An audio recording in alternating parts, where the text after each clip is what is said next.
doing. His legacy was on the ballot. He said it explicitly. And here he comes right now. Good afternoon, everybody.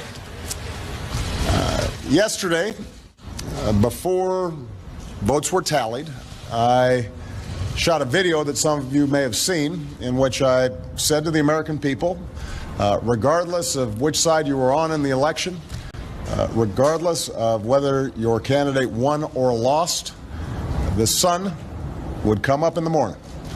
And that is one bit of prognosticating that actually came true.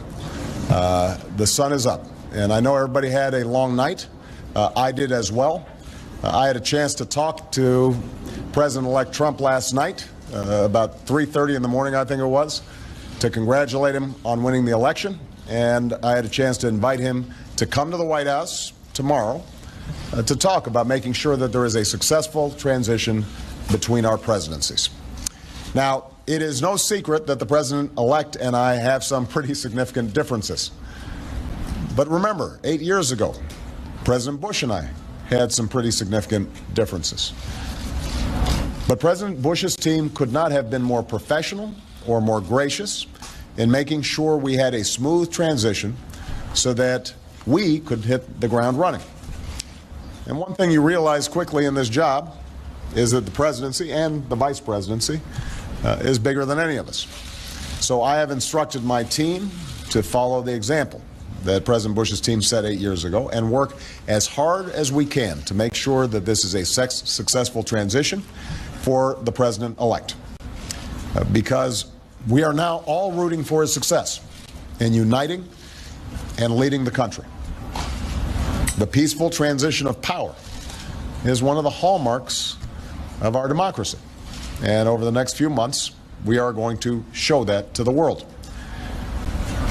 I also had a chance last night to speak with Secretary Clinton, and I just had a chance to hear her remarks. I could not be prouder of her. She has lived an extraordinary life of public service. She was a great First Lady. She was an outstanding senator for the state of New York, and she could not have been a better Secretary of State. I'm proud of her. A lot of Americans look up to her. Her candidacy and nomination was historic and sends a message to our daughters all across the country that they can achieve at the highest levels of politics. And I'm absolutely confident that she and President Clinton will continue to do great work for people here in the United States and all around the world. Now, everybody is sad when their side loses an election. But the day after, we have to remember that Americans first. We're patriots first. We all want what's best for this country.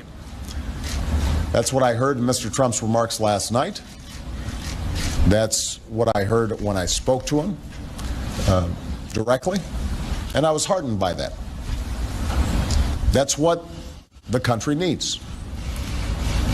A sense of unity, a sense of inclusion, a respect for our institutions, our way of life, rule of law,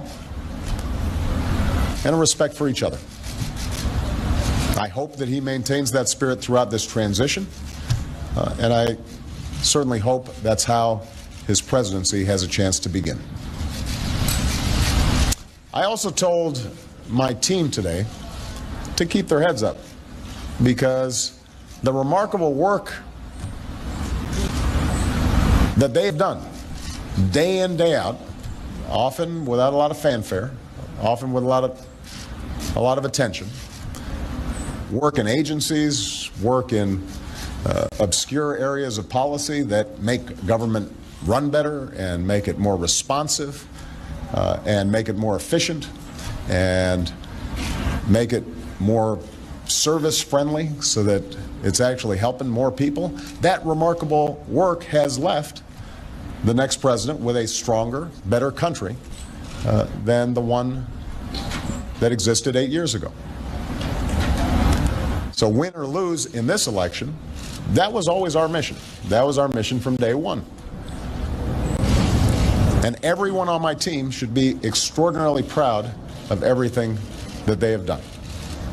And so should all the Americans that I've had a chance to meet all across this country, who do the hard work of building on that progress every single day. Teachers in schools, doctors in an ER clinic, small businesses putting their all into starting something up, making sure they're treating their employees well. All the important work that's done by moms and dads and families and congregations in every state. The work of perfecting this union.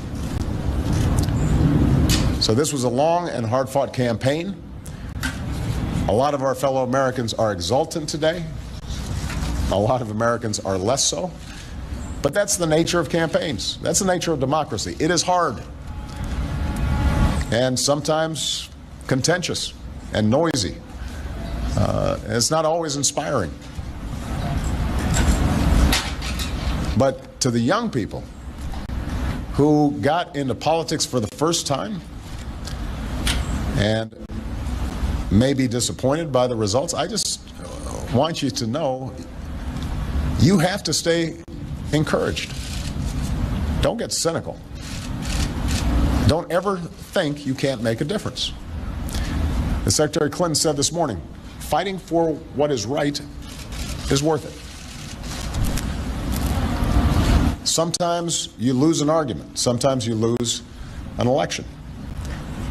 You know, the path that this country has taken has never been a straight line. We zig and zag, and sometimes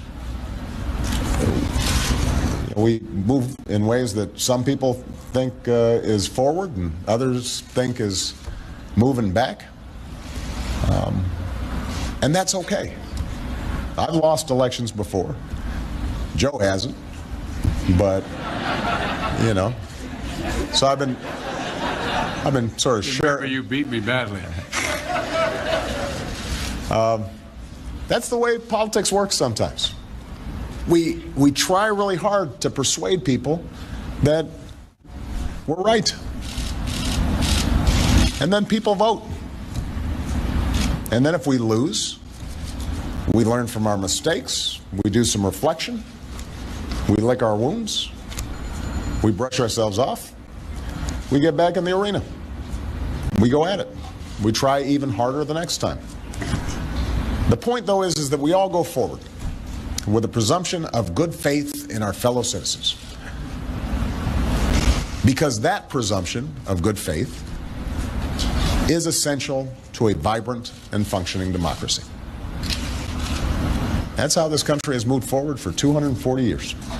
That's how we've pushed boundaries and promoted freedom around the world. That's how we've expanded the rights of our founding to reach all of our citizens. It's how we have come this far. And that's why I'm confident that this incredible journey that we're on as Americans will go on. And I'm looking forward to doing everything that I can to make sure that the next president is successful in that. I've said before, I think of this job as being a relay runner. You take the baton, you run your best race, and hopefully by the time you hand it off, you're a little further ahead. You've made a little progress. And I can say that we've done that, and I want to make sure that handoff is well executed, because ultimately we're all on the same team. All right. Thank you very much, everybody. President Obama saying he told his team to keep their heads up and try and... A vibrant and functioning democracy. That's how this country has moved forward for 240 years. That's how we've pushed boundaries and promoted freedom around the world. That's how we've expanded the rights of our founding to reach all of our citizens. It's how we have come this far. And that's why I'm confident that this incredible journey that we're on as Americans will go on. And I'm looking forward to doing everything that I can to make sure that the next president is successful in that. I've said before, I think of this job as being a relay runner. You take the baton, you run your best race, and hopefully by the time you hand it off, you're a little further ahead. You've made a little progress. And I can say that we've done that, and I want to make sure that handoff is well executed, because ultimately we're all on the same team. All right? Thank you very much, everybody. President Obama saying he told his team to keep their heads up and trying to lead by example, bounding into the Rose Garden with a spring in his step. Might have been forced, but it was rooted in his respect for the peaceful transition of power, his respect for our institutions, as he said, for the rule of law, his respect for democracy. He said we are all on the same team now, and we must all